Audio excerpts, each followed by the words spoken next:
अस्सलाम वालेकुम जी, मैं मीना सुल्ताना। आज फिर एक नए टॉपिक के ख्याल के साथ। आज मेरा टॉपिक कोई मतलब कि ऐसा नहीं है कि यकीन माने सच पूछे तो मैं इस टॉपिक पे बात भी नहीं करना चाह रही थी। बड़े अरसे से ये टॉपिक मीडिया पे, सोशल मीडिया पे, यूट्यूब पे, हर चीज़ पे बहुत ज़्यादा जो है इसका है मतलब कि चर्चा। मैं नहीं बात करना चाह रही थी इस टॉपिक पे, क्योंकि ये एक ऐसा टॉपिक था जो बहुत सेंसिटिव है। बच्ची का 2000 की बात मैं कर रही हूँ। लेकिन फिर मैंने सोचा कि अगर उनके पेरेंट्स इतने फ्रंट पे आके बात कर रहे हैं, क्योंकि सबसे बड़ी बात उनके पेरेंट्स की है ना, उस बच्ची के पेरेंट्स की, और बाकी लोग हर बंदा अपने हिसाब से राय दे रहा है, कुछ कुछ दे रहे हैं, तो थोड़ा सा दिमाग मेरा, मतलब मैं कोई यूट्यूबर नहीं हूँ या मैं कोई एंकर नहीं हूँ या कुछ ऐसा नहीं है, लेकिन थोड़ा सा दिमाग जो है वो ये सोचने पे है कि आखिर ये ऐसा क्या हुआ कि बच्ची का मामला जो हुआ है। पहली बात तो ये है कि मैं उसके पेरेंट्स को बहुत अदब से, बहुत बड़ी बात है उनकी, उन्होंने ऐसा स्टेप लिया, वरना मोस्टली ऐसे मामलात में पेरेंट्स खामोश हो जाते हैं, बिल्कुल यकलख्त हो जाते हैं, मतलब कि उस बच्ची को बिल्कुल छोड़ देते हैं, तनहा छोड़ देते हैं। वो एक जंग लड़ रहे हैं और एक चीज़ अपनी बच्ची के लिए। लेकिन कुछ चीज़ें हैं जो मुझे, बाकी लोग तो कर रहे हैं, लेकिन जो मेरी समझ में आ रही है कि उस चीज़ की तरफ कोई तवज्जो नहीं दे रहा। चंद पॉइंट्स हैं मेरे, वो मैं रखना चाह रही हूँ। शायद हो सकता है कि किसी को मेरी बात समझ आ जाए। पहली बात तो ये है कि जो बच्ची कह रहे हैं कि जी कूड़ा फेंकने गई और चली गई, ये बात को मन को नहीं लगती। उसकी वजाहत मैं बाद में करूँगी। दूसरी बात ये कि जी बच्ची टैक्सी कराई, और देखिए कराची से लाहौर का 17-18 घंटे का सफ़र है।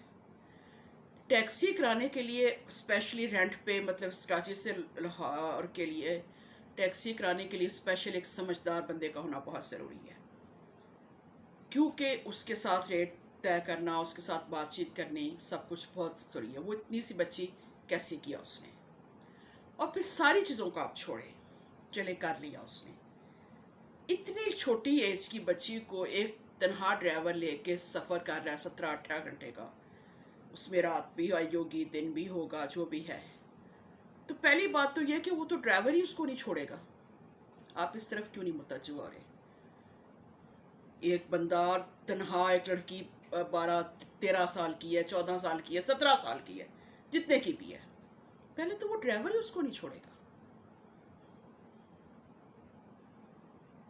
फिर वो कैसे उसको बगैर पैसों की उसको वहां लेके पहुंच गया? जब वो कहती है कि मेरा उसके साथ राब्ते, जब बेटा राब्ता नहीं है तो फिर आपको क्या पता कि वो यूनिवर्सिटी में कहाँ रहता है? आप कहीं भी जाते हो तो आप फोन तो रखते हो ना पास अपने। ये चीज़ मुझे समझ नहीं आ रही। बिल्कुल ऐसा मुझे नहीं लग रहा कि ये बच्ची इस तरह से गई है। ये बाकायदा प्लान पे गई है। वो लड़का भी इतनी एज का नहीं है, वो भी इस काबिल नहीं है। उसके साथ कोई बाकायदा आया है बंदा, वो इनके पास आए हैं, इनके महल्ले में आए हैं, या कोई उस बच्ची का बताया गया पॉइंट होगा वहाँ पे आए हैं, वहाँ बच्ची गई है, और उसके बाद तयशुदा प्रोग्राम के तहत वो उस टैक्सी पे टैक्सी पे गए हैं, चले गए। अब मैं उस माँ से, जो कि माँ के बाप तो फिर मतलब दूसरी बार, वो बार बार एक बात करती है, मेरी बच्ची बहुत मासूम है, मेरी बच्ची बहुत सीधी है। तो माजरत के साथ मैं आपसे कहूँ कि आपकी बच्ची सीधी नहीं है, क्योंकि अगर आपकी बच्ची सीधी होती ना तो यकीन माने कि जिस वक़्त, चले पहले जो वीडियोस तक कहा रहा, हमने कहा डरी हुई है, सहमी हुई है, जो भी है, लेकिन जब पुलिस के सामने आ गई, अदालत के सामने आ गई, तो वो अगर मासूम होती तो वो फ़ौरन पुलिस के समझती कि बेचारा मैं अब यहाँ शोर डाल दूँ और मैं अपने पेरेंट्स के पास चले जाऊँ। अगर वो मासूम होती तो वो ऐसा करती। तो इसका मतलब है कि वो मासूम नहीं है, वो सीधी नहीं है। उसको ये सब चीज़ें पता है कि मैं अगर यहाँ शोर डालूंगी तो ये मेरे लिए प्रॉब्लम क्रिएट करेगा।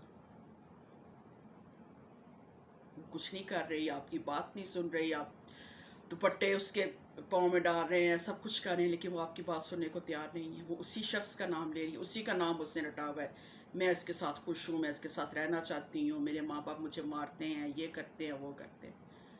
तो फिर आपकी बच्ची सीधी कैसे हो गई? आप कहते हैं लोगों ने उन लोगों ने बहकाया उसको। چلے مانا بہکا دیا، لیکن اتنی بچی کتنی بہکے گی؟ کہیں نہ کہیں تو وہ بیوقوفی کرے گی نا، کہیں نہ کہیں تو وہ اپنے آپ کو مطلب کہ کوشش کرے گی نا کہ میں اپنے پیرنٹس کے پاس بھاگ جاؤں یا کچھ کروں. اتنے واقعات ہو چکے ہیں، اتنی دفعہ عدالت میں آنا جانا یہ وہ. اس کا مطلب ہے نا کہ وہ بہت مضبوط بچی ہے اور وہ اس پلان میں شامل ہے، وہ ان کے ساتھ شامل ہے. کیسی ہوئی، کس طرح ہوئی، یہ مجھے نہیں پتا، میں نہیں جانتی اس چیز کو، لیکن یہ ہے. آپ اس پوائنٹ کی طرف دیکھیں، آپ صرف یہ کوشش مت کریں کہ کیا. دوسری بات یہ ہے کہ آپ سب لوگ وہ گینگ ہے، وہ یہ ہے، وہ ہے. اگر وہ گینگ ہوتے تو پولیس تک تو نوبت پہنچنے نہ دیتے، وہ تو کب کا اس کو غائب کر چکے ہوتے ہیں. وہ گینگ وینگ کوئی نہیں ہے. لیکن بہرحال اس بچی کا، اور دوسری بات یہ کہ وہ بچی کا مستقبل خراب ہو گیا. اب وہ بچی واپس آتی ہے یا نہیں آتی مجھے تو نہیں پتا. اس کے پیرنٹس کب تک کوشش کرتے ہیں مجھے یہ بھی نہیں پتا. لیکن چلے مانا بچی آ گئی، اس لڑکے نے اس کو ڈیورس دے دی، آپ کے پریشر میں آ کے جو بھی ہو. آپ کہتے ہیں شادی نہیں ہوئی، مجھے نہیں معلوم، شاید نہیں ہوئی ہوگی یا شاید ہوئی ہوگی، مجھے یہ بھی نہیں پتا. چلے اس نے ڈیورس چھوڑ دیا، لیکن اس بچی کا فیوچر کیا ہوگا؟ جو بچی پوری دنیا میں، پاکستان میں نہیں، پوری دنیا میں اتنی مطلب کہ ہائی لائٹ ہو گئی ہے، تو اس بچی کا فیوچر کیا ہوگا؟ اور اس سے منسلک اس کی چھوٹی بہنوں کا فیوچر کیا ہوگا؟ آپ لوگ اس طرف کیوں نہیں غور کر رہے؟ کیونکہ بچی تو اللہ خیر کرے، اللہ اس کو صحت زندگی دے، شاید واپس آ ہی جائے، لیکن آگے ان کا فیوچر کیا ہوگا؟ آپ اتنے زیادہ میڈیا پہ ان ہو گئے ہیں اور اتنے زیادہ اپنے کر رہے ہیں بار بار، اور اس چیز سے آگے کیا ہوگا مجھے تو نہیں معلوم. وہ آگے کیسے سروائیو کرے گی؟ بچی آگے کیسے چلے گی فیوچر میں، اگر اس سارے معاملات سے وہ چھٹکارا بھی حاصل کر لیتی ہے تو، اگر کر بھی لیتی ہے تو اس چیز پہ سوچیں. اور تھوڑا سا اس چیز پہ دیکھیں کہ قانون بھی دیکھیں کہ یہ ٹیکسی ڈرائیور فلانا یلانا ایسا کچھ نہیں ہے. بچی پلان کے ساتھ گئی ہے، کوئی کوڑا شوڑا پھینکنے نہیں گئی، پلان تھا اس کا، وہاں اس پوائنٹ پہ پہنچی ہے، وہاں سے انہوں نے اس کو پک کیا ہے، پک کر کے وہ لے گئے ہیں. اب بچی سیدھی نہیں ہے، بچی ان کے ساتھ شامل ہے ہر چیز میں. اگر بچی سیدھی ہوتی ہے نا تو یقین مانے فرسٹ دفعہ کورٹ میں آ کے آپ کے ساتھ عقلیں پڑ جاتی. آپ کو یہ بات کیوں نہیں سمجھ آتی؟ تو آپ تھوڑا غور کریں، اور یہ ہے کہ میری دعا ہے کہ اللہ کرے کہ آپ کی دعا آپ کے پاس واپس آ جائے. اللہ آپ کے دل کو سکون دے، اس ماں کے دل کو ٹھنڈک دے. یقین مانے کہ وہ ماں جب روتی ہے تو مجھے بھی بہت تکلیف ہوتی ہے، بہت اذیت ہوتی ہے، لیکن یہ چیزیں میرے دل میں تھیں. میری ایک چیز کو نیگیٹو مت لیجیے گا، لیکن میرے دماغ میں چل رہی تھی تو میں نے آپ پہ ظاہر کی. باقی اللہ کی ذات اس کو حفظ و امان میں رکھے، اور اللہ کرے کہ اس کا فیوچر اچھا ہو جائے. کہ اس کا، مجھے یہ تو جو ہو گیا سو ہو گیا، آگے فیوچر میں اس کے ساتھ کیا ہونے والا ہے مجھے اس کی ٹینشن ہے. چلیے ٹھیک ہے، اللہ حافظ.